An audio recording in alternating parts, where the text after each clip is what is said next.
오늘부터는 새번역 버전으로 한글 성경을 읽어드리려고 합니다. 이해하기는 훨씬 쉬운 것 같아요. 본문을 읽어보겠습니다. 시편 2편 1절에서 12절 말씀입니다. 어찌하여 문 나라가 술렁거리며 어찌하여 문 민족이 헛된 일을 꾸미는가. 어찌하여 세상의 임금들이 전선을 펼치고 어찌하여 통치자들이 음모를 함께 꾸며 주님을 거역하고 주님과 그의 기름 부음 받은 이를 거역하면서 이르기를 이 족쇄를 벗어던지자 이 사슬을 끊어버리자 하는가. 하늘 보좌에 앉으신 이가 웃으신다. 내 주님께서 그들을 비웃으신다. 마침내 주님께서 분을 내고 진노하셔서 그들에게 호령하시며 이르시기를 내가 나의 거룩한 산 시온산에 나의 왕을 세웠다 하신다. 나 이제 주님께서 내리신 칙령을 선포한다. 주님께서 나에게 이르시기를 너는 내 아들 내가 오늘 너를 낳았다. 내게 청하여라. 문 나라를 유산으로 주겠다. 땅 이 끝에서 저 끝까지 너의 소유가 되게 하겠다. 네가 그들을 철퇴로 부수며 질그릇 부수듯이 부술 것이다 하셨다. 그러므로 이제 왕들아 지혜롭게 행동하여라. 세상의 통치자들아 경고하는 이 말을 받아들여라. 두려운 마음으로 주님을 섬기고 떨리는 마음으로 주님을 찬양하여라. 그의 아들에게 입맞추어라. 그렇지 않으면 그가 진노하실 것이니 너희가 걸어가는 그 길에서 망할 것이다. 그의 진노하심이 지체 없이 너희에게 이를 것이다. 주님께로 피신하는 사람은 모두 복을 받을 것이다. 시편 2편은 다윗이 썼다고 추정하는 부분입니다.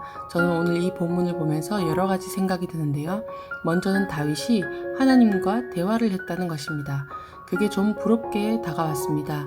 하지만 오늘날의 성경을 통해서 하나님이 우리 모두에게 하시는 말씀인 것을 생각하며 집중해 봐야겠습니다. 하나님과 다윗의 대화를 보면 다윗은 하나님의 마음을 압니다.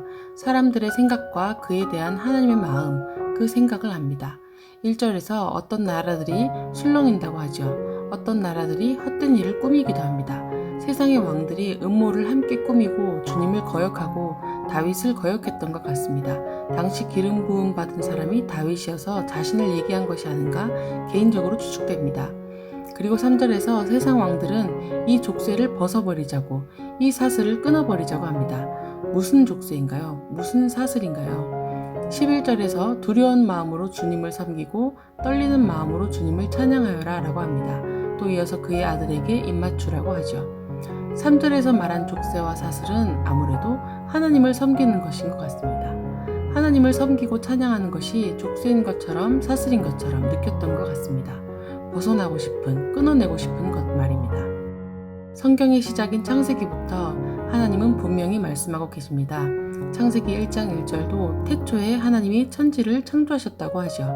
그리고 사람도 만드셨다고 나와 있습니다. 하나님을 닮은 존재로요. 닮다 보니 신이 되고 싶은 마음이 커져간 것 같습니다.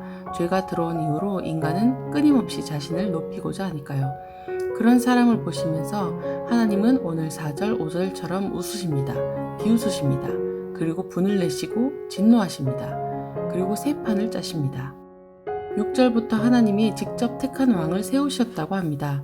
8절에서 내게 청하여라. 문 나라를 유산으로 주겠다. 땅 이 끝에서 저 끝까지 너의 소유가 되게 하겠다 하시며 다윗이 달라는 대로 주겠다고 다윗이 그들을 정복할 것이라고 말씀하십니다. 더 이상 하나님을 섬기기 싫고 하나님을 찬양하기 싫고 나 자신의 뜻을 펼쳐보고 싶다 했던 세상 왕들에게는 뭐라고 말씀하시는지 10절부터 나옵니다. 왕들아 지혜롭게 행동해라. 세상의 통치자들아 경고하는 이 말을 받아들여라. 두려운 마음으로 주님을 섬기고 떨리는 마음으로 주님을 찬양하여라. 그의 아들에게 입맞추어라. 그렇지 않으면 그가 진노하실 것이니 너희가 걸어가는 그 길에서 망할 것이다. 그의 진노하심이 지체 없이 빠르게 찰나에 순간적으로 너에게 이를 것이다. 하나님께로 피하는 모든 사람은 복이 있다 라고 합니다. 오늘은 이렇게 말씀하시는 것 같습니다.